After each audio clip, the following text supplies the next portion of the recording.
সব মেয়েদের জীবনে এইটা আসে, তো আমারও এসছে। তো এতদিন বাপের বাড়িতে ছিলাম, তো এখন চলে যাচ্ছি শ্বশুর বাড়িতে। তো দেখতে পাচ্ছ গাড়িতে উঠে গেছি, আমার শাশুড়ি মা পাশে বসে আছে, বাবা মার পিছনে। তো খুব মানে কষ্ট হচ্ছে, কষ্ট হলেও কিছু করার নেই, শ্বশুর বাড়িতে যেতেই হবে। তো চলো তোমাদের সাথে স্টেশনে গিয়ে দেখা হচ্ছে। তো ফাইনালি দেখতে পাচ্ছ স্টেশনে চলে এসেছি। সত্যি বলতে বন্ধুরা এত গরম পড়ছে, দেখতেই পাচ্ছ প্রচণ্ড রোদ্দুর উঠেছে। আমি সত্যি দেখতেই পাচ্ছি না ক্যামেরার মধ্যে কি দেখা যাচ্ছে কি যাচ্ছে না, তোমরা কমেন্টে প্লিজ জানিও। তো এখন কোথায় বসবো ভাবছি রোদের মধ্যে, কোথাও দাঁড়ানো সম্ভব হচ্ছে না। তো ভাবলাম সিঁড়িতে গিয়ে এক সাইডে বসা যাক। তো চলো ট্রেন আসা অবধি অপেক্ষা করা যাবে। তো ট্রেন চলে এসছে দেখতেই পাচ্ছ। তো চলো ট্রেনে উঠে তোমাদের সাথে দেখা হচ্ছে। ট্রেনের জন্য অপেক্ষা করতে করতে ট্রেনে বসেও পড়লাম দেখতে পাচ্ছ। তো খুব মন খারাপ লাগছে, তো কিছু করার নেই, শ্বশুরবাড়িতে যেতে হবে। কেননা একটু এবারে খুব মানে কষ্ট হচ্ছে, 20 দিন ছিলাম মার বাড়িতে, তো এখন চলে আছি। তো চলো পুরো ভিডিও দেখতে থাকো, ভিডিও স্কিপ করে যেও না। তো এখন দেখতে পাচ্ছ মুখে হাত দিয়ে বসে আছি, খুব গরম পড়ছে বন্ধুরা, ট্রেনে মানে না থাকার বাইরে। তো কিছু করার নেই, যেতে তো হবে। তো এখন দেখতে পাচ্ছ ট্রেন স্টপ হয়ে গেছে, আরেকটা ট্রেন ওই দেখো পাশে দাঁড়িয়ে আছে, এখন একটা স্টেশনে এসে দাঁড়িয়ে আছে। তো যাই না, ট্রেন দেখি কখন ছাড়ে। তো চলো, তো দেখতে পাচ্ছ ট্রেন এখন ছেড়ে দিয়েছে। তো চলো, ঝিকঝিক ঝিকঝিক প্রচণ্ড গরম পড়েছে। তো এখন আমি সাথে জলের বোতলও আনতে ভুলে গেছি, আর আমি কেনা জল খেতে পারি না টোটালি। তো না পারতে একটা লেবু মালাই নিয়ে নিলাম, ঠান্ডা খেতে ইচ্ছে করছিল, এই গরমে ঠান্ডা খাওয়াই বেটার।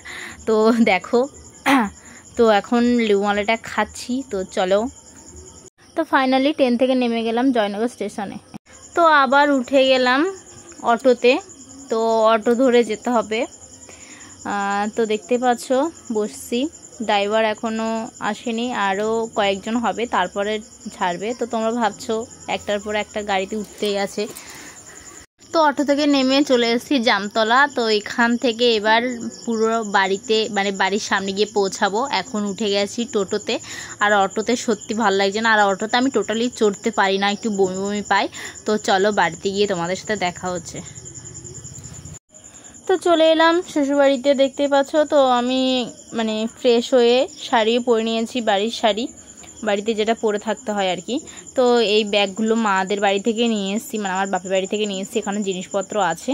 তো এইদিকে দেখো আমি মানে 20 দিন ছিলাম না বলে মানে রুমের অবস্থা ছিল না। তো বেড চাদরে ময়লা হয়ে গেছে, টিকটিকিও পায়খানা করে দিয়েছিল, তার জন্য বেড চাদরটা আমি একপাশে রেখে দিয়েছি।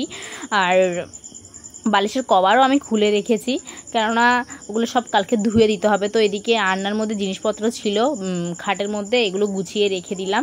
তো এখন রাত্রে তো খাওয়া দাওয়া করতে হবে, দেখি বা রান্নাঘরে গিয়ে কি রান্না করতে হয়। তো চলো খাওয়ার সময় তোমাদের সাথে দেখা হচ্ছে, সাথে থেকেও ভিডিও স্কিপ করে যেও না। তো চলো, তো এখন রাত্রে ডিনার করতে বসে গেছি। তো বেশি কিছু রান্না করিনি বন্ধুরা, জাস্ট আলু ভাতে দিয়ে দিয়েছি, শরীরটা একটু দুর্বল লাগছিল বলে, আর আমি গাড়ি চড়তে পারি না টোটালি, তো আর মনও খারাপ। তো চলো খাওয়া দাওয়ার পরে তোমাদের সাথে দেখা হচ্ছে রুমে গিয়ে। তো দেখতে পাচ্ছ এখন চলে এসেছি রুমে, সত্যি খুব ঘুম পাচ্ছে। আর আমি বেরোনি ছাড়া আমার ঘুম আসে না, তোমাদের জানি না কাদের কাদের ঘুম আসে, তোমরাও কমেন্টে প্লিজ জানিও। দেখতে পাচ্ছ বেরোনি করে নিয়েছি। তো সবাইকে জানাই গুড নাইট, সবাই ভালো থেকো, সুস্থ থেকো, টাটা।